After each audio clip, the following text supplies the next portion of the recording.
ሰላም ጤና ይስጥልን ወደ ሸገር ታይምስ ቤተሰቦች እንደምናላችሁ የሰዓቱ ዜናችን ነው ተጀመረ። አበይት ነጥቦችን አስቀድመን እናስተዋውቃችሁ። መንግስት ከኦጋዴኑ የፈሳሽ ጋዝ ማዕድን ስራ መጀመር በኋላ የፖሊሲ ለውጥ አድርጓል። በዛሬው ዕለት ከቀረጥ ነጻ ወደ ኢትዮጵያ እንዲገቡ የተፈቀደላቸው ተሽከርካሪዎችን ጉዳይ እንመለከታለን። ከኢትዮጵያ መንግስት ጋር በቅርበት ይሰራል ያሉት ጀነራል ጻድቃን ገብረትንሳኤ ፋኖን በተደጋጋሚ ከኤርትራ መንግስት ጋር በመስራት ወንጅለውታል። የኤርትራ መንግስት ከህወሓት በተጨማሪ ፋኖንም ጠልፏል ሲሉ የሰጡትን ትንታኔ በወፍ በረር የምናስደምጣችሁ ይሆናል። በዛሬው ዕለት የአስመራ ጎዳና ባልተለመደ መልኩ በግርግር ተሞልቶ ነበር። ምክንያቱ ደግሞ የሀገሪቱ ፕሬዝዳንት ኢሳያስ አፈወርቂና በአስመራ ለሁለት ቀናት የሥራ ጉብኝት አድርገው የነበሩት የሱዳኑ ጠቅላይ ሚኒስትር በጎዳናዎች ያደረጉትን የእግር ጉዞ ተከትሎ ነው። በዚህ የሁለቱ መሪዎች የእግር ጉዞ ላይ የሱዳኑ ጠቅላይ ሚኒስትር በአረበኛ ያሰሙት መፈክር ለብዙዎች መነጋገሪያ ሆኗል። እንመለስበታለን። በማዕከላዊ ኢትዮጵያ ጉራጌ ዞን በታጣቂዎች የተደራጀ ጥቃት መፈጸሙ ተሰምቷል። በዚህ ጥቃት የተከሰተውን ጉዳት በተመለከተ በዜናችን የምትሰሙት ይኖራል። ከዚህ ባለፈ የተባበሩት መንግስታት ድርጅት በኢትዮጵያ የሚገኙ ስደተኞችን በተመለከተ ያስተላለፈውን እጅግ አንገብጋቢ ማስጠንቀቂያ በዜናችን አካተናል። ሌሎች ወቅታዊ ጉዳዮች ትኩረታችን ናቸው። እንደተለመደው እያደመጣችሁን አብራችሁን ቆዩ።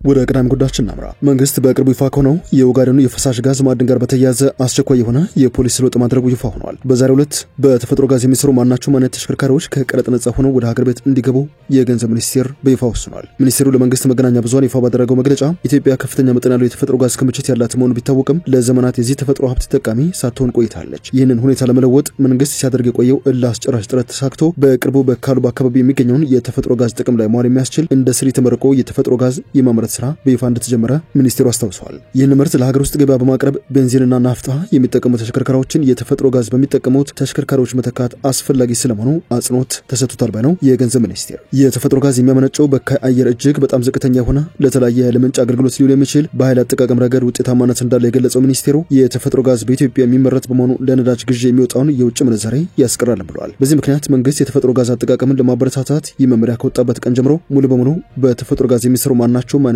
የደረቅ የፈሳሽ ጭነትና የህዝብ ማመላለሻ ተሽከርካሪዎች ከቀረጥ ነጻ ሆነው ወደ ሀገር እንዲገቡ ተፈቅዷል ሲል ነው ይፋ ያደረገው። ይህ መመሪያ ከወጣበት ቀን በፊት ወደ ሀገር እንዲገቡ ከተፈቀደላቸው እንደዚሁም በ6 ወር ጊዜ ውስጥ ወደ ሀገር ከሚገቡት በስተቀር በቤንዚንና በናፍጣ የሚሰሩ የጭነትና የህዝብ ማመላለሻ ተሽከርካሪዎች ወደ ሀገር እንዳይገቡ ጥብቅ ቁጥጥር እንዲደረግም ነው መንግስት ያሳሰበው። ወደ ሌላኛው የሰዓቱ ዜናችን ክፍል እናምራ። የቀድሞው የኢትዮጵያ የጦር ኃይሎች ጠቅላይ ኤታማዦር ሹም እንደዚሁም የህወሓት ኃይሎች ስትራቴጂክ ወታደራዊ መሪ የነበሩት ጀነራል ጻድቃን ገብረትንሳኤ የፋኖን ኃይሎች ከኤርትራ ጋር ይሰራሉ በሚል በተደጋጋሚ ወንጅለዋቸዋል። የቀድሞው የትግራይ ክልል ጊዜያዊ አስተዳደር ምክትል ፕሬዝዳንት ጀነራል ጻድቃን ገብረትንሳኤ ኤንቢሲ ከተሰኘ የቴሌቪዥን ጣቢያ ጋር ባደረጉት ቃለ ምልልስ ነው የኤርትራ መንግስት ከህወሓት ባለፈ የፋኖ ኃይሎችንም ጠልፏል ሲሉ በተደጋጋሚ በንግግራቸው ነጀሉት። የፕሬዝዳንት ኢሳያስ አፈወርቂ መንግስት ትግራይ ውስጥ የፈጠረው ቅንጅት ሀገር ለማተራመስ ያሉት ጀነራሉ ከፋኖ ጋር አለ ተብሎ የሚነገረው ግንኙነትም ሀገር ለማተራመስ ያለመ ነው ሲሉ አጣጥለውታል። ኢትዮጵያ ውስጥ ያለውን የትርምስ ምስጢር እንደ ሸረሪት ሆኖ የሚያመርተው ኢሳያስ አፈወርቂ ነው ሲሉ የነጀሉት ጀነራል ጻድቃን የኢሳያስ አፈወርቂ መንግስት ኢትዮጵያ ካልተተራመሰ እንደ ሀገር የሚቀጥል መስሎ አይሰማውም፣ ይህ ደግሞ ቋሚ ጠባዩ ወይንም ፖሊሲ ነው ሲሉ ተደምጠዋል። እኔ በስልጣን ላይ በነበርኩበት ወቅትም ሆነ ከዚያ በኋላ የሚመለከተው ይህንን ያልተቀየረ ፖሊሲ ነው በማለት ኢትዮጵያ ውስጥ እጁን ካልሰደደ ኤርትራን ማስቀጠል የሚችል አይመስለውም ሲሉም ተደምጠዋል። የኢትዮጵያ ሉዓላዊ መሬቶች ባድመ፣ ዛላምበሳ፣ አይጋን ይዞ ከፋኖ ጋር ጥምረት ፈጥራለሁ እያለ የፈለገውን ሰዎችም አስታጥቆ በግላጭ ሁሉንም ድጋፍ እያደረገ የኢትዮጵያቸው ደግሞ ምንም አይመጣብኝ ብሎ መቀመጥ ትክክለኛ የመንግስት ፖሊሲ ነው ብዬ አላምንም ሲሉ ተከራክረዋል። ሌተናል ጀነራል ጻድቃን ገብረትንሳኤ ሲቀጥሉ የኢትዮጵያ መንግስት የሀገሪቱ አንድነትን ማስጠበቅና ራሱን የመከላከል መብት አለው በማለት አቋማቸውን አስቀምጠዋል። በውስጥ ሁኔታዎች ሀገሪቷ እየደማች ነው፣ ኃላፊነት እንዳለው ኃይል ይህን መንግስት ማስቆም አለበት ሲሉ ያሳሰቡ ሲሆን ሀገሪቷ በርስ በርስ ጦርነት ከመድማት ወጥታ ወደ ሰላምና ልማት እንድትመለስ በፍጥነት መሰራት አለበት ሲሉ መክረዋል። የሀገር ውስጥ ችግሮቻችን በራሳችን ልባት መፍትሄ ማግኘት የሚችሉ ናቸው፣ ነገር ግን ችግሩን ከማባባስ ባለፈ በኤርትራ ዝማችነት የሚመጣ ምንም በጎ ነገር የለውም ሲሉ በቃለ ምልልሱ ሞግተዋል። ከዚህ ውጪ በቀጠና አስተላለፋችን ልናልፋቸው የማንችላቸው ሁለት መሰረታዊ እውነታዎች አሉ በማለትም አንደኛው አባይ፣ ሁለተኛው ደግሞ ቀይ ባህር ናቸው ብለዋል። እኛ ከነዚህ በመልካም ምድራችንም ሆነ በአካባቢያችን ልንጠቀምባቸው ከሚችሉ ሀብቶች እንድንገለል ግብጽ ትልቁን ስራ ሰርታለች በማለት አባይ ላይ ግን በቅርቡ የተቀየረውን ትርክት መፍጠር እንደተቻለ ሁሉ ቀይ ባህር ላይም በተመሳሳይ ሙሉ በሙሉ ባንቆጣጠረው እንኳን ተጽዕኖ የምንፈጥርበት መንገድ ሊኖር ይገባል ሲሉ ነው የገለጹት። ይህ እንዳይሆን ሻዕቢያ ከህወሓት ጋር የፈጠረው ጥምረት እንቅፋት መፍጠሩን በመጠቆም ተወደደም ተጠላም ከሻዕቢያ ጋር ሆነው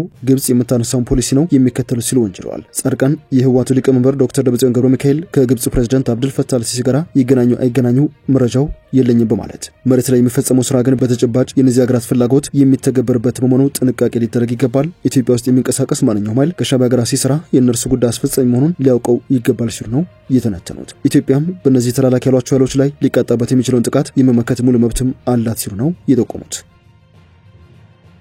የአስመራ ጎዳና ዛሬ ባልተለመደ መልኩ በማለዳው ግርግር የሞላበት ነበር። በትናንት ምሽትም በተመሳሳይ ለወራት ያልታዩት የኤርትራ ፕሬዝዳንት ኢሳያስ አፈወርቂ ከበርካታ አጃቢዎቻቸው ጋር ሲመላለሱበት ነበር ተብሏል። በሱዳኑ ጠቅላይ ሚኒስትር ካሚል ኢድሪስ የተመራው የሱዳን ከፍተኛ ልኡካን ቡድን ለ2 ቀናት የሥራ ጉብኝት የኤርትራ መዲና አስመራ ነበር። የልኡካን ቡድኑ የውጭ ጉዳይ ሚኒስትር አምባሳደር ሙሂዲን ሳሌም፣ የባህል የመረጃና ቱሪዝም ሚኒስትር ካሊድ አልአሊሲር እንደዚሁም ሌሎች ባለስልጣናትም የተካተቱበት ነበር። በአስመራ በነበራቸው የ2 ቀናት የሥራ ጉብኝትም ከፕሬዝዳንት ኢሳያስ አፈወርቂ ጋር በሁለትዮሽ ጉዳዮች ማሻሻያ በሱዳን ግጭትና ሌሎች ጠቃሚ ጉዳዮች ላይ ለመምከር ቀጥሮ ይዘው ነበር። የሀገሪቱ ማስታወቂያ ሚኒስትር ይፋ እንዳደረገው ሁለቱ ወገኖች በጋራ ጉዳዮች የሱዳንን ጦርነት ለመፍታት በሚደረገው ጥረት እንደዚሁም በቀጠናዊ ጉዳዮችም ምክክር አድርገዋል ሲል ጠቁመዋል። ፕሬዝዳንት ኢሳያስ አፈወርቂ ለሱዳን አንድነትና ክብር እንደዚሁም በሀገሪቱ የሚካሄደውን ጦርነት ለማስቆምና ዘላቂ ሰላም ለማስፈን የማይናወጥ አቋሟን ትቀጥልበታለች ሲሉ በዚህ ውይይት ላይ መናገራቸውን የማስታወቂያ ሚኒስቴሩ ይፋ አድርገዋል። የሱዳኑ ጠቅላይ ሚኒስትር ካሚል የሱዳን ሕዝብ በተጫነበት ጦርነት ምክንያት አስቸጋሪና ፈታኝ ጊዜያትን እያሳለፈ በሚገኝበት በዚህ ወሳኝ ወቅት ላይ የኤርትራ መንግስትና ሕዝብ አሳይተዋል ያሉትን ድፍረት የተሞላበት አቋም አመስግነዋል። ጠቅላይ ሚኒስትር ካሚል በተጨማሪም ኤርትራ የወሰደችው ተነሳሽነትና ታሪካዊ የሚባል አቋም ከጠንካራ እሴቶቿ የመነጨ ነው ሲሉ አወድሰዋል። ከትናንት ምሽት ጀምሮ ዛሬ ማርፈጃውን በአስመራ ጎዳናዎች ሲዘዋወሩ በከፍተኛ ህዝብ አጀብ የታዩት ሁለቱ መሪዎች በተለይም ጠቅላይ ሚኒስትር ካሚል ኢድሪስ ክብር ለኢሳያስ አፈወርቂ፣ ሰላም ለሱዳንና ለኤርትራ በሚል የአረበኛ መፈክር ሲያሰሙ ተስተውለዋል። በርካታ የአስመራ ከተማ ህዝብም መሪዎቹን ለመጨበጥና ለማየት ሲጋፉ ነበር።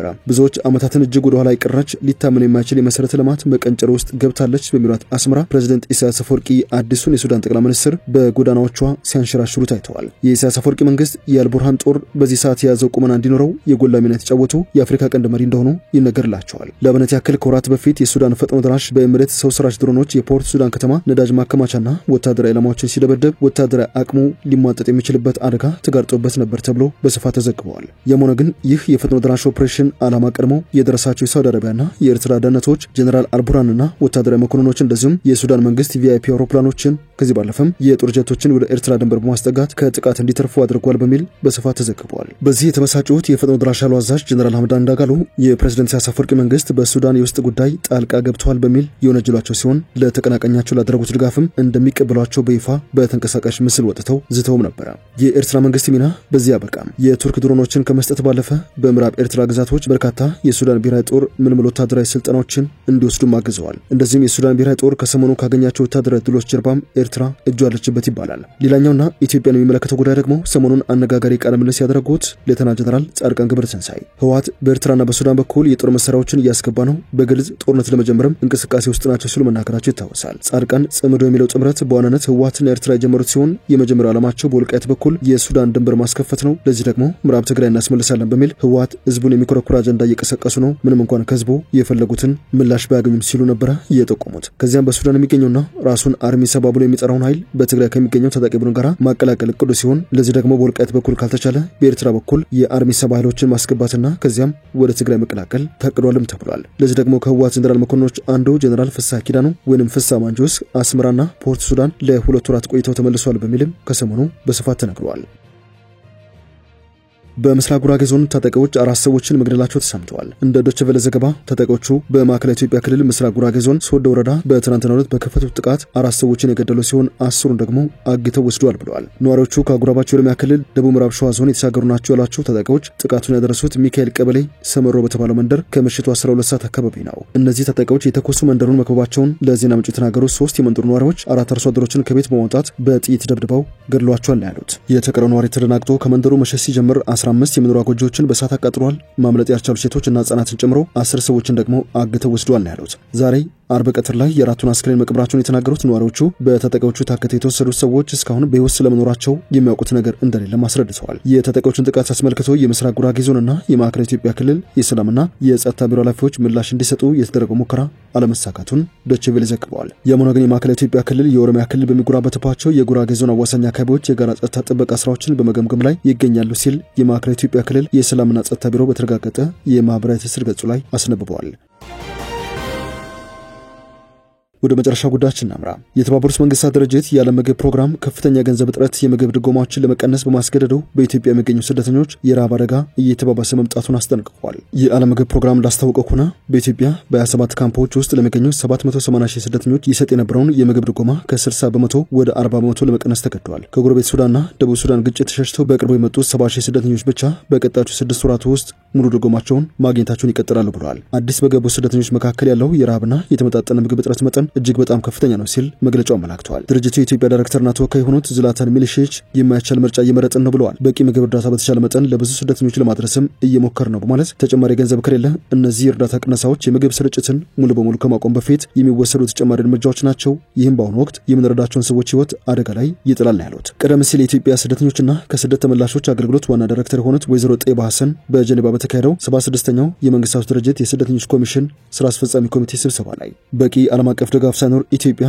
ከደቡብ ሱዳን አዲስ የመጡ ስደተኞችን እያስተናገደች እንደሆነ ተናግረው ነበር። ወይዘሮ ጤባ እየጨመረ የመጣው የስደተኞች ፍልሰት ቀደም ሲልም ውስን በሆኑ ሀብቶች፣ የህዝብ አገልግሎቶችና የአካባቢ መሰረተ ልማቶች ላይ ተጨማሪ ጫና እየፈጠረ ይገኛል ሲሉ አስጠንቅቀውም ነበር። የዓለም የምግብ ፕሮግራም የገንዘብ እጥረት መከሰቱን ማስጠንቀቂያ ሲሰጥ ይህ የመጀመሪያ አይደለም። በ2017 ግንቦት ወር የድጋፍ መጥቀስ የምግብ እርዳታ ሙሉ በሙሉ ሊያቋርጥ እንደሚችል አስጠንቅቆ ነበር። ኤጀንሲው በሚያዝያ ወር መግለጫው ላይ በአሁኑ ጊዜ 9 ኪሎ ግራም እህል፣ 1 ኪሎ ግራም ጥራጥሬና 1.1 ኪሎ ግራም ዘይትን ያካተተው የምግብ ድጎማ መጠን ከየካቲት ወር ከነበረው 80% ወደ 65% ለመቀነስ መገደዱን ይፋ አድርጓል። በሰኔ ወር ድርጅቱ በበጀት እጥረትና በአሰራር መልሶ ማዋቀር ምክንያት በትግራይ ክልል በሰሜን ምዕራብ በሚገኘውና ከፍተኛ ቁጥር ያላቸው ተፈናቃዮችን በሚያስተናግደው ሽሬ ከተማ የሚገኘውን ጽሕፈት ቤቱን መዝጋቱ ይታወሳል። ወደ ሸገር ታይምስ ቤተሰቦች የሰዓቱ ዜናችን አበቃ። ስላደመጣችሁን አመሰግንን። በያላችሁበት ሰናይ ጊዜ።